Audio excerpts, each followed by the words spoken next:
graph a system of inequalities. When we had systems of equations, remember the solution to a system of equations is an ordered pair that worked for every equation. A solution here is going to be an ordered pair that works for all inequalities. So it has to not work just for the first one, but for both of them. So these are not just separate, independent inequalities. This is a system. So let's start with the first one. When we have done inequalities, we have used boundaries. What are the boundaries for our inequalities? And then we have tested points to find out which side of the boundary is part of our solution set, which side is not. So our boundaries have been where our two sides are either equal or undefined. Well, here we're not going to be undefined because of the nature of our inequality. But it is possible for the two sides to be equal. In this case, we're going to include that equality.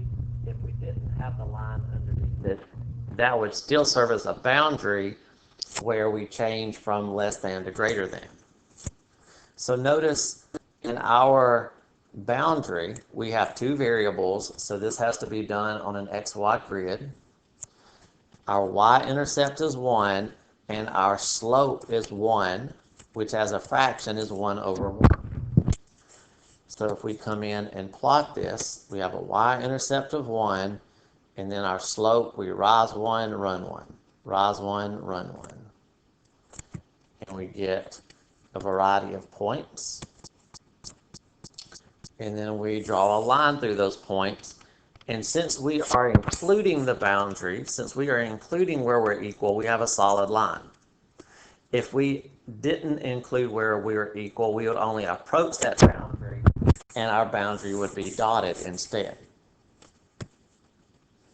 So that's where our boundary, y equals x plus 1 is. Our inequality is greater than. So where is y greater than or equal to x plus 1? So to test points, we could pick any point. Let's pick a point on each side. If we put in this first point, that ordered pair is 2, 1. So let's check to see if 2, 1 is a solution. So that means in place of y, we put a 1.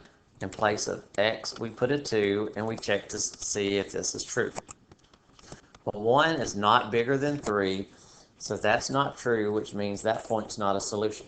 So nothing on the bottom side of that line will be a solution.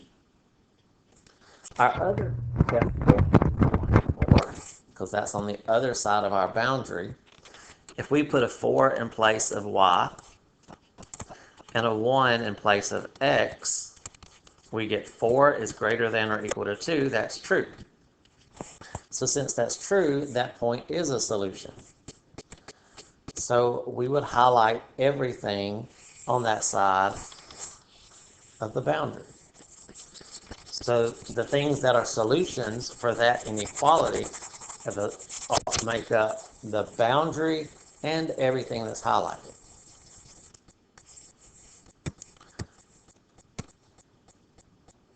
Now let's look at the other one. The other one is this one, and that boundary is y equals 1 minus x, or you could call that minus x plus 1. So we have the same y-intercept, but our slope is negative 1. Or as a fraction, we could put that over 1.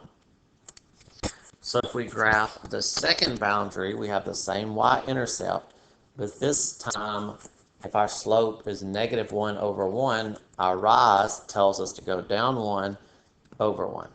Down 1 over 1. Down 1 over 1. And notice it's going down from left to right because our slope is negative.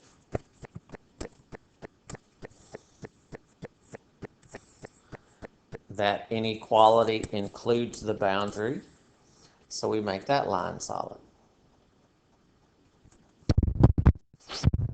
That inequality includes where we're equal, so that's solid. Now we have to find out on which side of that do we highlight? So that inequality is y is less than or equal to 1 minus x.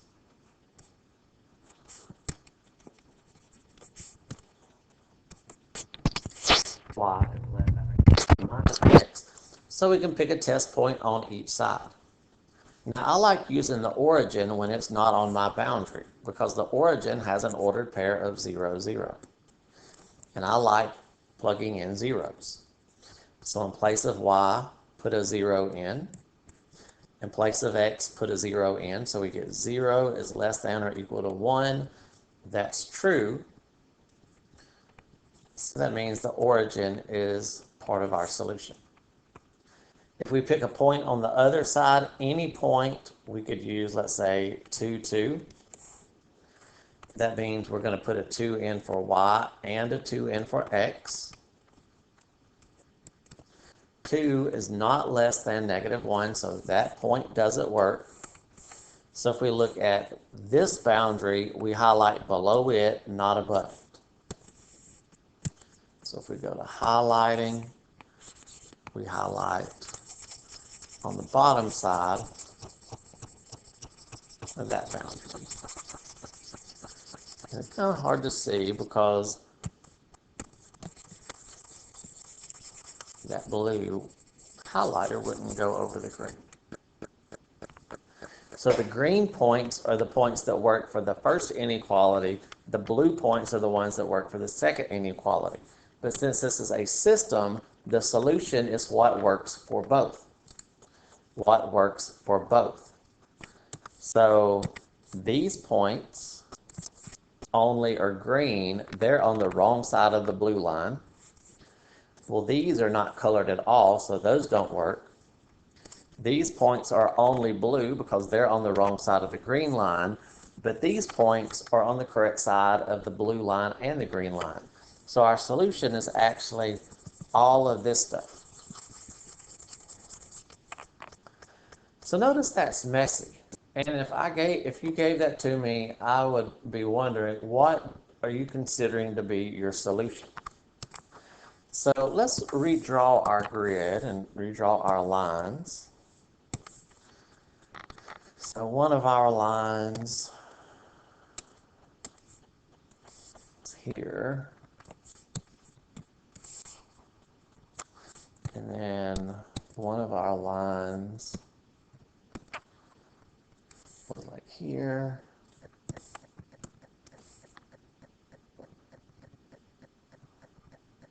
Maybe off a little bit.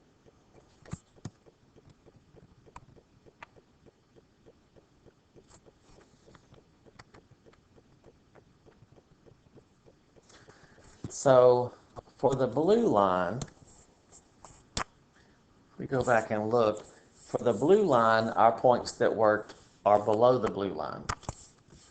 They're on this side, that side of the blue line, not the other. For the green line, for this green line, the points that work are above the green line. So on this side of the green line. So instead of highlighting for each line, we can put arrows to indicate which side of the line works. And once we've drawn each boundary and we've drawn the arrows for each side, then we can highlight the things that work for both. Notice these points in this region are on the correct side of the green line and the blue line.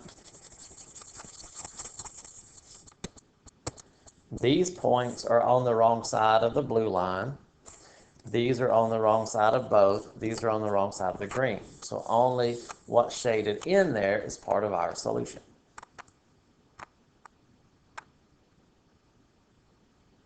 All right, let's do another one of those. So let's take a look at this one. This one actually has 4 boundaries, 4 inequalities. And no matter which way they're listed, I like to start with the simplest ones first. The first 2, notice they have 1 variable apiece. The last 2 have 2 variables. So it has to be done on an XY plane, not just on a number line. So let's graph the boundary y equals 0. Not y equals x, but y equals 0. So if we graph y equals 0, y equals 0 is the x-axis.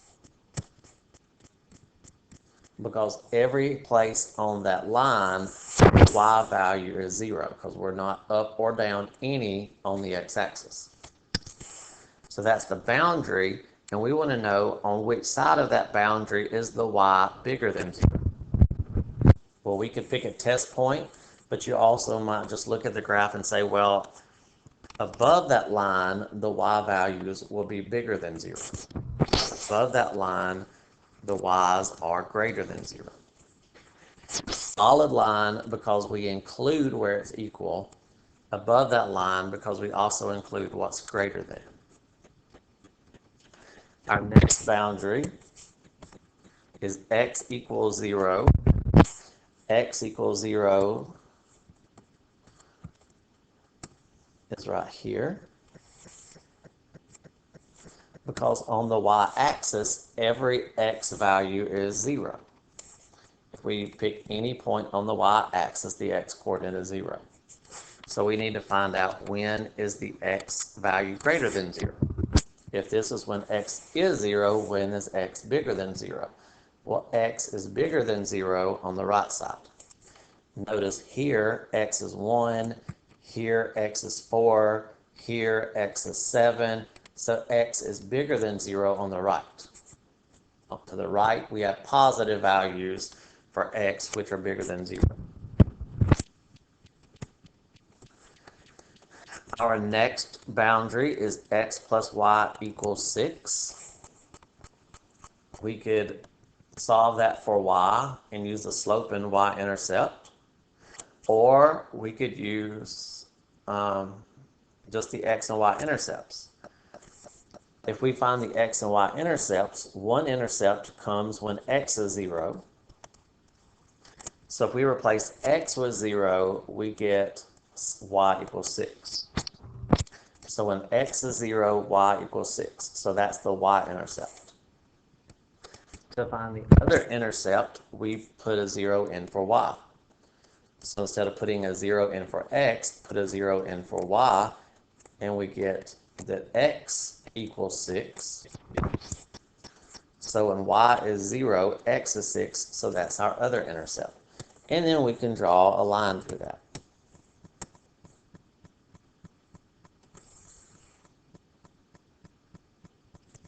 So that's the equation, x plus y equals 6. Now we just need to figure out which side to highlight. So our inequality is x plus y is less than or equal to 0, not 0, 6. So we pick a test point, any point that's not on that boundary. We can use the origin because the origin is not on the blue line. Now, if it confuses you because the origin is on a different line, just pick any point.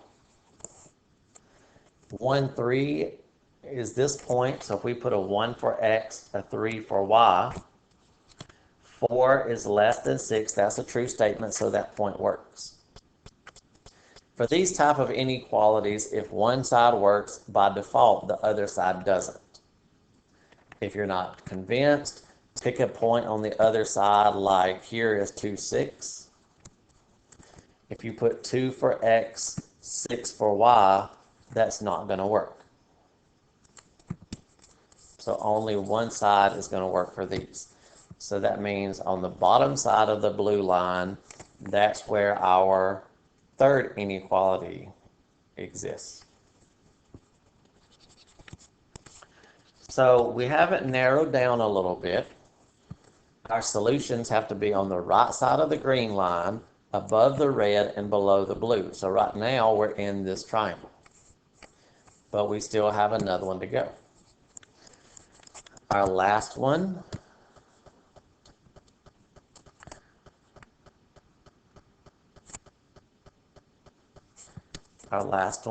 has the boundary x plus 2y equals 4.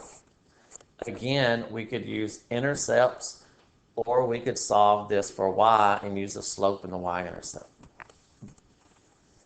So let's do it with intercepts.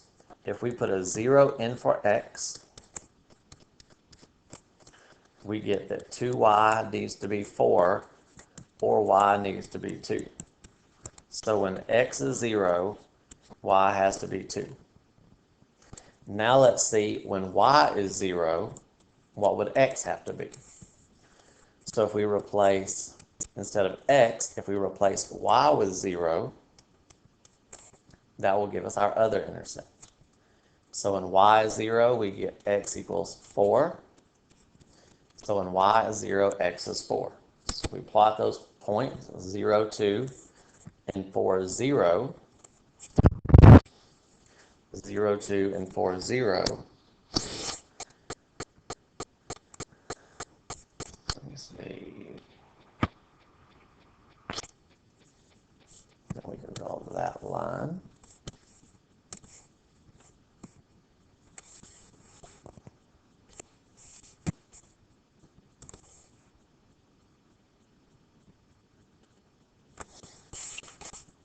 So x plus 2y is less than or equal to 4.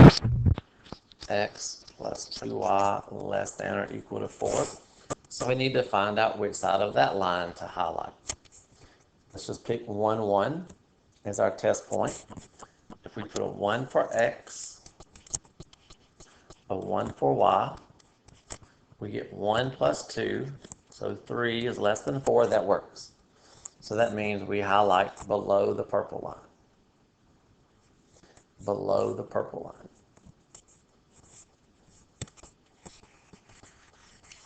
So now that we know which side of each line has to be highlighted, now we can determine what our final solution is. So our solution is what works for everything. So we have to be on the right side of the green line, above the yellow. We have to be below the blue, and we have to be below the purple.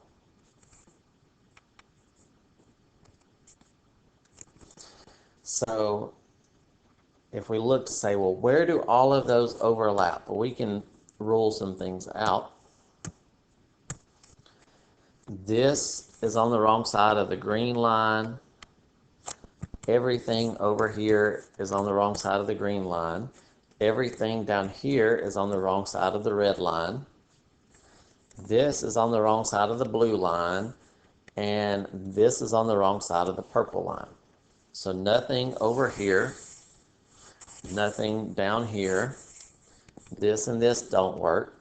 So the part that works for all of them is what's inside there.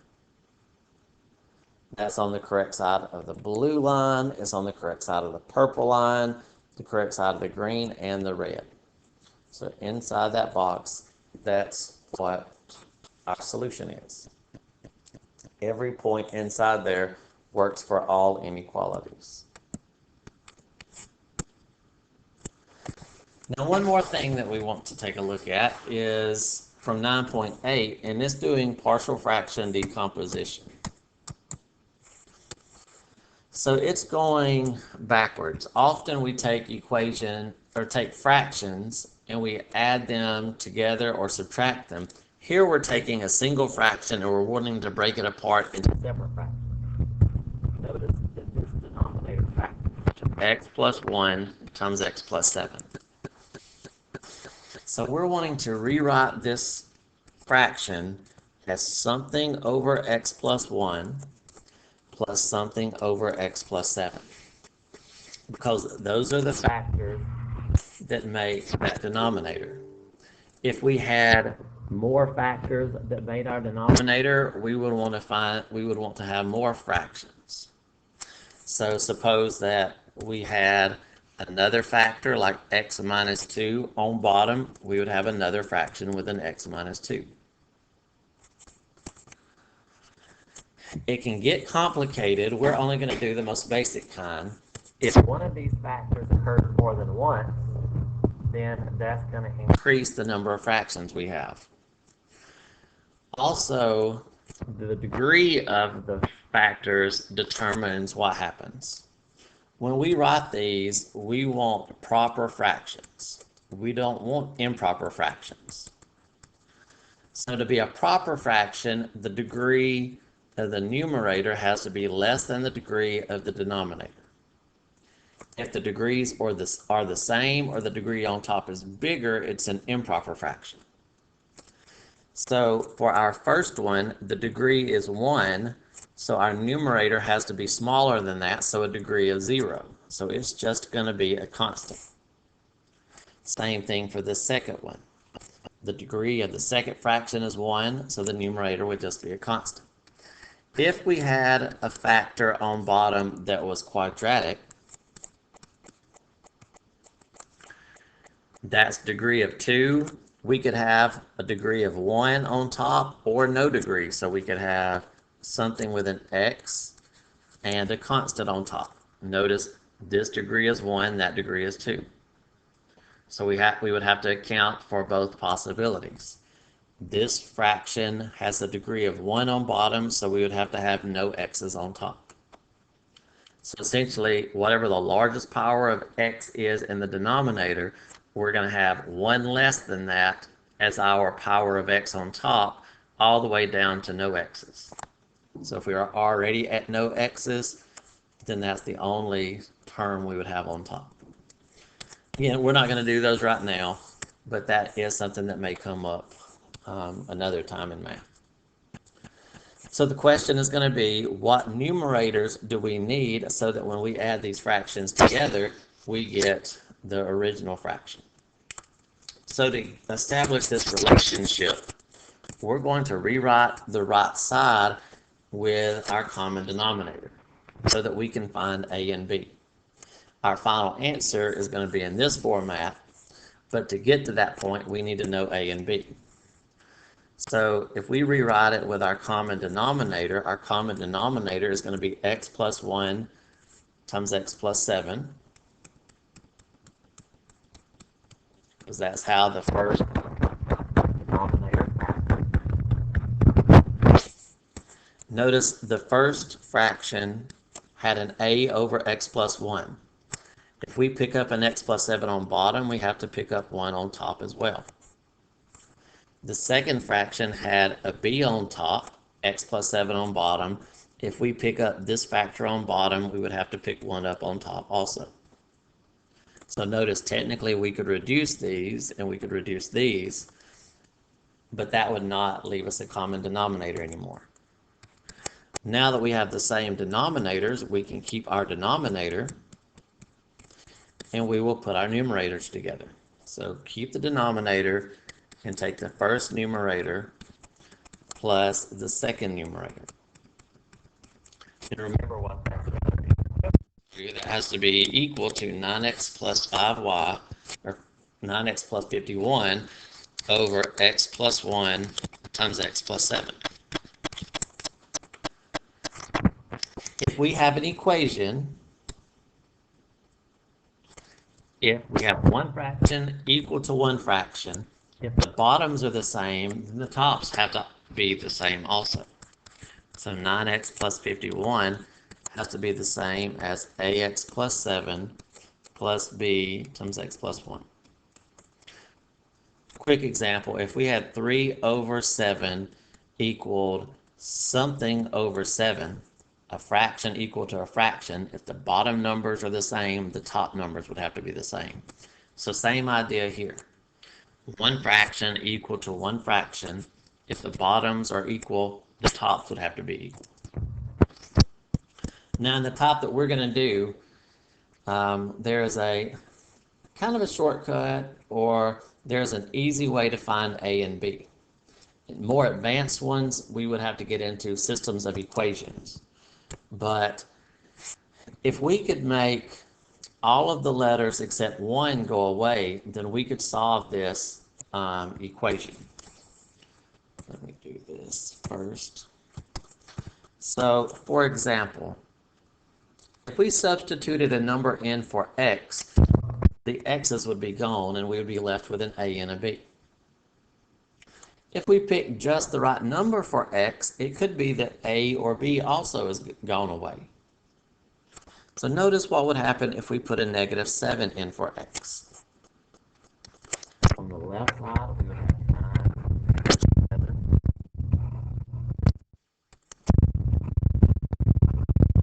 On the other side, we would have a times -7 plus 7 plus b times -7 plus 1.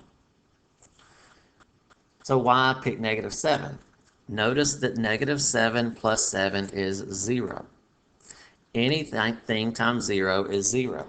So by plugging this specific number in for x, now our equation doesn't have an x in it. It also doesn't have an a. So we get 9 times -7, that's -63, plus 51, so -12. On the other side, that's gone, so we're left with -7 plus 1, so -6b.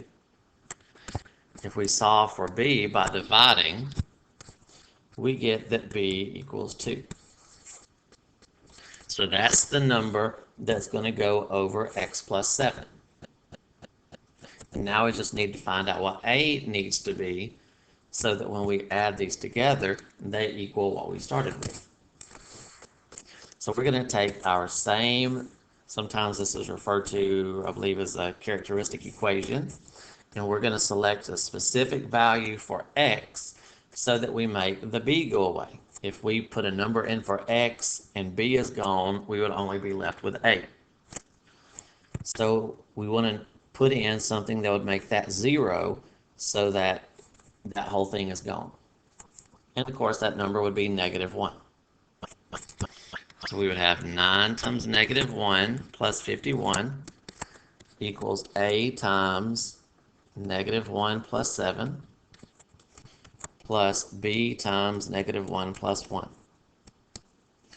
So the reason we plug the -1 in is because the -1 makes that factor 0. Anything times 0 is 0.